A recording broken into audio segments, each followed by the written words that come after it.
다음 달부터 5인 이상 사업장에 대해서도 주 52시간 근무제가 전면 시행됩니다.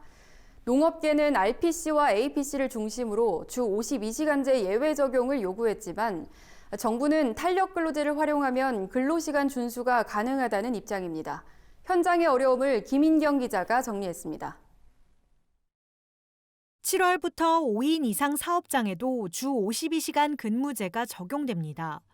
2018년 3월 주 52시간제가 첫 도입된 이후 300인 이상 기업 공공기관 50인 이상 사업장을 거쳐 다음 달부터는 5인에서 49인 사업장까지로 시행이 전면 확대되는 겁니다.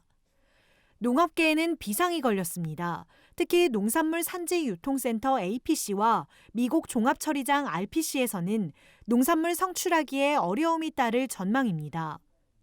농협 APC의 경우 현재 주 52시간제를 적용받는 근로자 50인 이상 APC가 216곳, 53%이지만 5인 이상으로 확대될 경우 406곳, 전국의 모든 APC가 주 52시간제 적용 대상이 됩니다.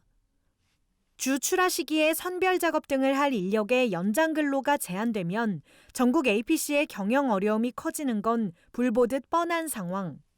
게다가 APC가 농가들의 수확 물량 선별을 제때 소화해내지 못하면 결국 그 피해는 농가가 떠안을 수밖에 없습니다. 성출하기 때 매일매일 그 농산물 가격이 변동이 되니까 저희가 일을 안 할 수가 없거든요. 수출은 그 선적 기일이 있기 때문에 기일을 맞춘다거나 뭐 이렇게 하려면 일을 계속 할 수밖에 없죠. 준수를 하게 되면은 결국은 농민 부담으로 들어갈 수밖에 없거든요. 미국 종합처리장 RPC도 사정은 마찬가지입니다. 조생종별을 수확하는 8월부터 본격적인 수확기인 9월, 10월까지 RPC는 인력난을 어떻게 해결할지 걱정이 이만저만이 아닙니다.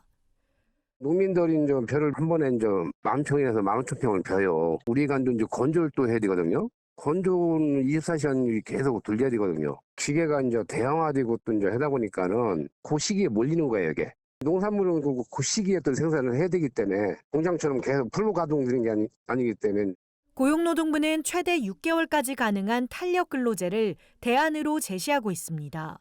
일이 많은 기간 동안 근로시간을 늘리는 대신 다른 기간의 근로시간을 줄여서 평균적으로 법정 근로시간 안으로 총 근로시간을 맞추는 겁니다. 그러나 농업계에선 탄력 근로제를 적용하더라도 근로 가능 시간은 최대 주 64시간이라 성출하기 작업 물량을 처리하기에는 불충분하다는 지적이 나옵니다.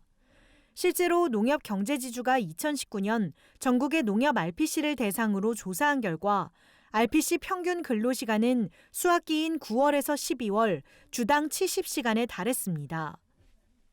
수확기에 벼 수매를 해야 되잖아요. 야간에까지 일을 해야 돼. 농민들이 벼를 가지고 나왔었을 때 그걸 처리를 못 해주면 농민들이 또 민원이 야기가 되잖아요. 농산물 출하 시기에 집중적으로 발생하는 문제들에 대한 것들은 예외적으로 적용을 해가지고 농업인들에게 편익을 제공할 수 있는 방법을 도입을 해야지.